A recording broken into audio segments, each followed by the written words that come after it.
5 लोग बर्फ और ठंडे पानी से भरी हुई एक केव में गोता लगाते हैं। इन 5 लोगों को कोई आइडिया नहीं है कि ये इनकी आखिरी केव डाइविंग होने वाली है, क्योंकि अभी इनके साथ एक ऐसी घटना घटने वाली है जो इन्हें सीधा मौत के मुंह में ले जाने वाली है। इनके सिर पर लगा गोप्रो कैमरा इनकी हर एक मूवमेंट को रिकॉर्ड कर रहा है।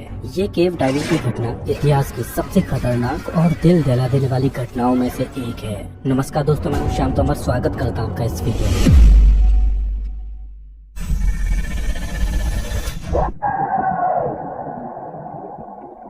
6 फरवरी साल 2014 5 लोग दुनिया की सबसे खतरनाक और चैलेंजिंग केव डाइविंग करने का प्लान बनाते हैं। इस एडवेंचर के लिए इन्होंने नॉर्वे में मौजूद एक खतरनाक केव प्लूरा ग्रोटा को चुना।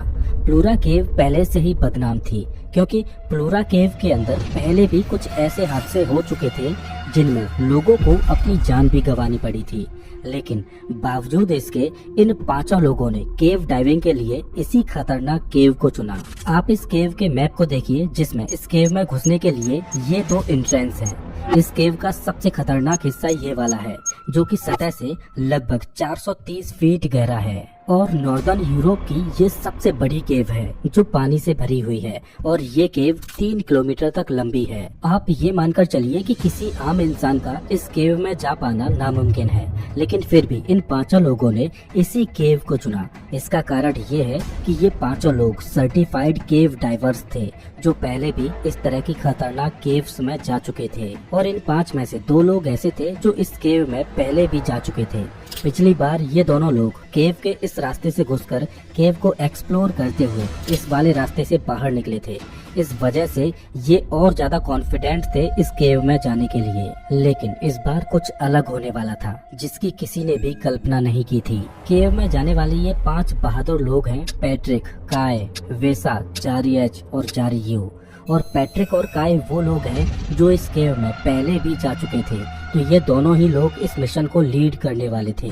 लेकिन इस बार इन्होंने इस एडवेंचर को और ज्यादा चैलेंजिंग बनाने के लिए केव के इस वाले रास्ते से एंट्री करने के बजाय प्लूरा लेक वाले इस रास्ते से एंट्री लेकर इधर से बाहर निकलने की सोची। ये 5 लोग इस एडवेंचर को करने के लिए पूरी तैयारी के साथ आए थे। अगर प्लान के मुताबिक सब कुछ ठीक चलता तो ये इस पूरी केव एक्सप्लोरिंग को सिर्फ 5 घंटों में ही पूरा कर सकते थे। इस केव में जाने के लिए इन्होंने 2 टीम बनाई। पहली टीम में पैट्रिक और जारी एच थे और दूसरी टीम में काय, वेसा और जारी यू थे। अब चूंकि पैट्रिक और काय पहले भी इस केव में आ चुके थे, तो पहली टीम को पैट्रिक लीड कर रहे थे और दूसरी टीम को काय लीड कर रहे थे। प्लान कुछ ये था कि पहली टीम केव के अंदर जाएगी और उसके 2 घंटों के बाद दूसरी टीम केव में एंट्री लेगी। दरअसल दूसरी टीम केव के अंदर 2 घंटों के बाद इसलिए जाएगी क्योंकि जब पहली टीम केव के अंदर प्रवेश करेगी तो उसकी वजह से पानी में हलचल होने की वजह से पानी गंदा हो जाएगा, तो पानी को फिर से साफ होने के लिए कम से कम 2 घंटे चाहिए, तब दूसरी टीम पानी में प्रवेश कर सकती थी। इस मिशन को शुरू किया जाता है। तापमान -3 डिग्री सेल्सियस था। ये 5 लोग प्लूरा लेक पर पहुंचते हैं। ठंड इतनी ज्यादा थी कि लेक के ऊपर बर्फ की एक मोटी चादर बन चुकी थी। प्लूरा केव में घुसने के लिए सबसे पहले इन्हें इस मोटी बर्फ को तोड़ना था। पैट्रिक ने चेनसॉ का इस्तेमाल करके बर्फ को एक ट्रायंगुलर शेप में काटा, जिसके नीचे पानी बहुत ही ज्यादा ठंडा और क्रिस्टल क्लियर था।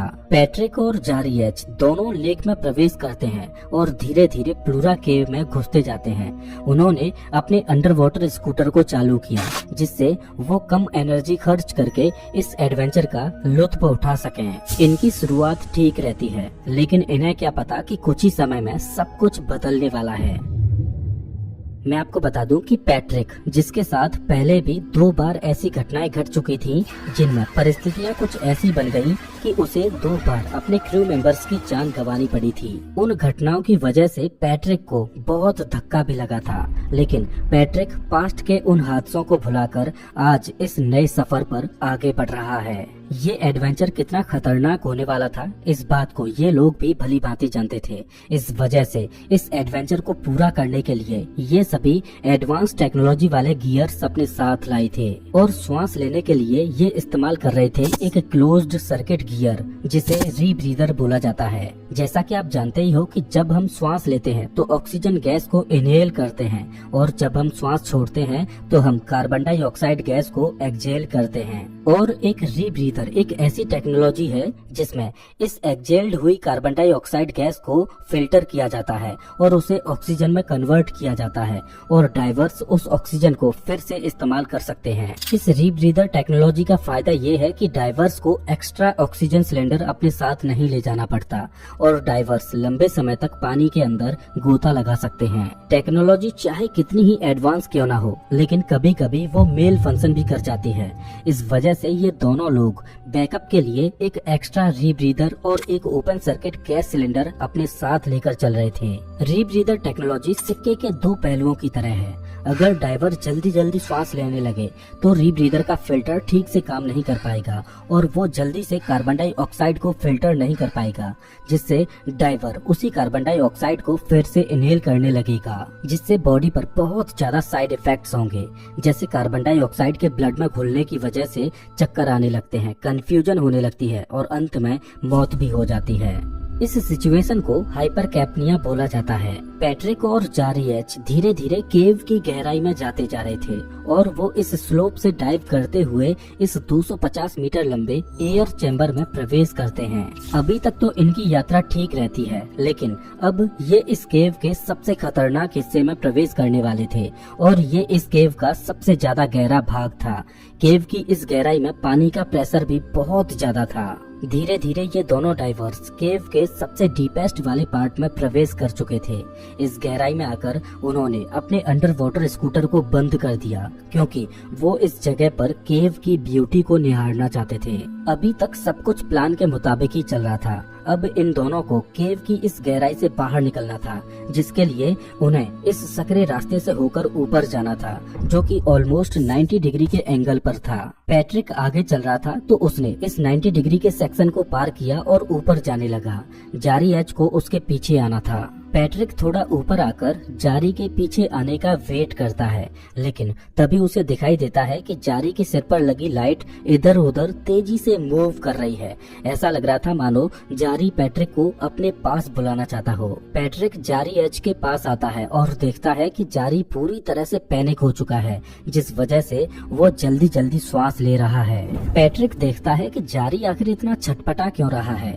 तभी पैट्रिक को दिखाई देता है कि जारी के स्कूटर की केबल दो पत्थरों के बीच फंस चुकी है और जारी बार बार उस केबल को बाहर निकालने की कोशिश कर रहा है। इस पैनिक की वजह से जारी इतनी जल्दी जल्दी श्वास ले रहा था कि उसका रीब्रीदर का फिल्टर कार्बन डाइऑक्साइड को ठीक से फिल्टर नहीं कर पा रहा था। इस वजह से जारी पैट्रिक से बैकअप ऑक्सीजन सिलेंडर की मांग करता है। पैट्रिक जारी की मदद करता है और उसे अपने रीब्रीदर को भी देता है। धीरे धीरे सिचुएशन थोड़ी कंट्रोल में लग रही थी।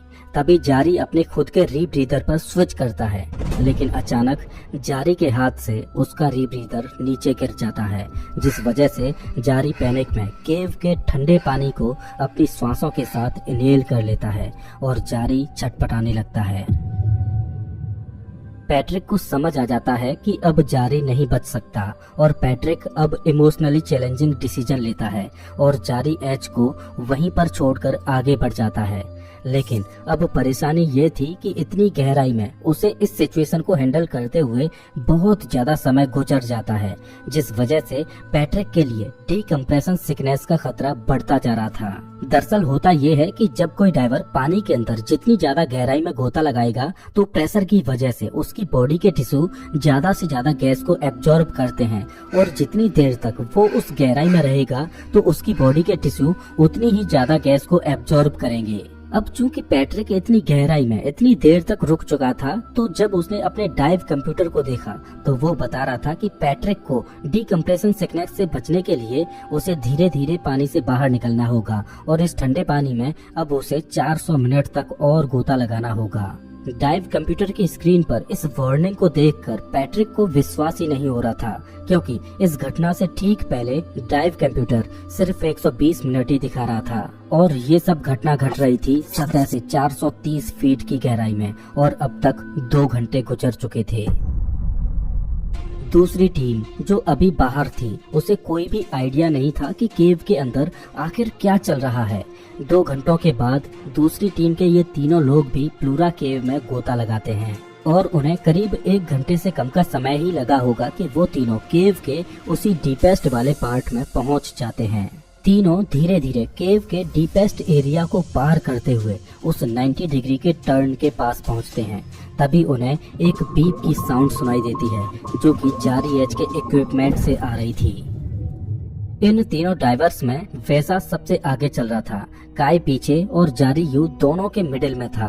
वैसा को जारी एच की बॉडी दिखाई देती है जो कि मर चुका था। यहाँ पर अब परेशानी ये थी कि जारी एच की वजह से केव का वो पतला वाला हिस्सा ब्लॉक हो चुका था और जैसा कि अभी मैंने आपको बताया कि केव की इतनी गहराई में ये जितनी ज्यादा देर रुकेंगे उतना ही ज्यादा इनके लिए डीकम्प्रेशन सिकनेस का खतरा बढ़ता जाएगा। इतनी गहराई में डिले होने की वजह से इन तीनों की हालत खराब होने लगी थी और इतनी गहराई में जारी यू के इक्विपमेंट्स फेल हो जाते हैं। उसका रीब्रीदर ठीक से काम नहीं कर पा रहा था। जारी यू बैकअप ऑक्सीजन सिलेंडर से श्वास लेने की कोशिश करता है लेकिन केव की इतनी गहराई में दबाव इतना ज्यादा था कि जारी यू इस प्रेशर को हैंडल नहीं कर पाता और तड़प तड़प कर केव की उस गहराई में वो अपना दम तोड़ देता है।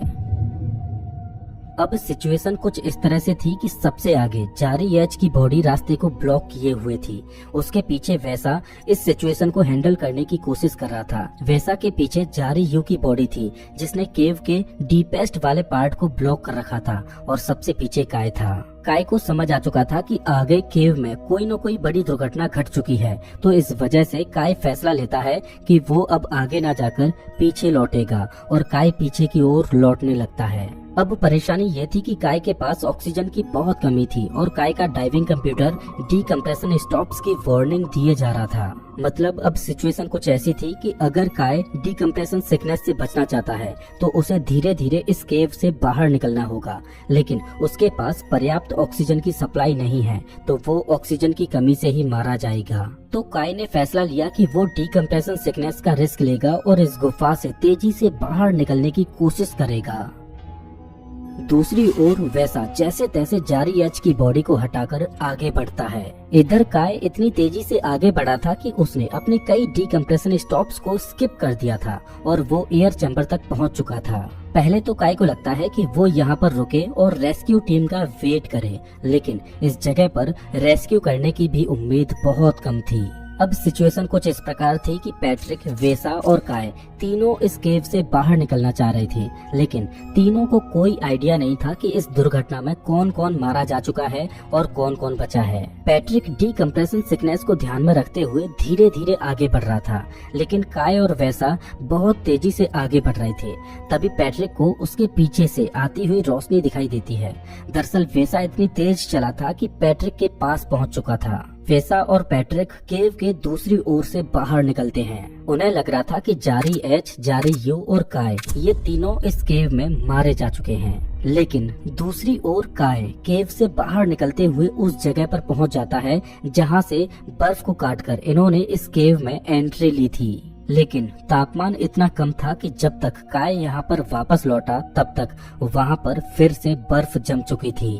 काय जैसे तैसे बर्फ को तोड़ता है और उस लेक से बाहर आता है, लेकिन काय को अभी तक ये नहीं पता था कि इस दुर्घटना में कोई जिंदा बचा भी है या नहीं। काय को ऐसा लग रहा था कि वो अकेला ही इस दुर्घटना में जिंदा बचा है। काय अपनी गाड़ी के पास आता है और गाड़ी के इंजन को चालू करके उसमें रेस्ट करने लगता है। दरअसल काय ने 11.5 घंटों तक लगातार उस ठंडे पानी में डाइव किया था। इस वजह से काय शारीरिक और मानसिक रूप से पूरी तरह से थक चुका था। कुछ घंटों के बाद वेसा और पैट्रिक भी गाड़ी के पास आते हैं तो वो देखते हैं कि गाड़ी की हेडलैम्प्स जली हुई हैं, जिसका मतलब था कि काय भी इस दुर्घटना में सरवाइव कर चुका है। इस घटना की न्यूज धीरे धीरे वायरल होने लगती है। ये तीनों इस हादसे के बाद डिप्रेशन में चले जाते हैं। लोकल अथॉरिटीज ने जारी एच और जारी यू की बॉडी को बाहर निकालने के लिए रेस्क्यू अभियान भी चलाया, लेकिन उनकी बॉडी केव की इतनी गहराई में थी कि उन्हें वापस नहीं लाया जा सका। तो ऑफिशियल्स ने फैसला फैसला लिया कि अब उन दोनों की बॉडीज को वहीं पर ही दफन रहने दिया जाए और उन्होंने प्लूरा केव को सील कर दिया और वहां पर किसी का भी जाना बैन कर दिया। लेकिन पैट्रिक, गाय और वेसा अपने दोस्तों की बॉडीज को बाहर निकालना चाहते थे, तो उन्होंने कुछ प्रोफेशनल डाइवर्स की मदद लेकर अनऑफिशियली रेस्क्यू अभियान चलाया और अपने दोस्तों की बॉडीज को बाहर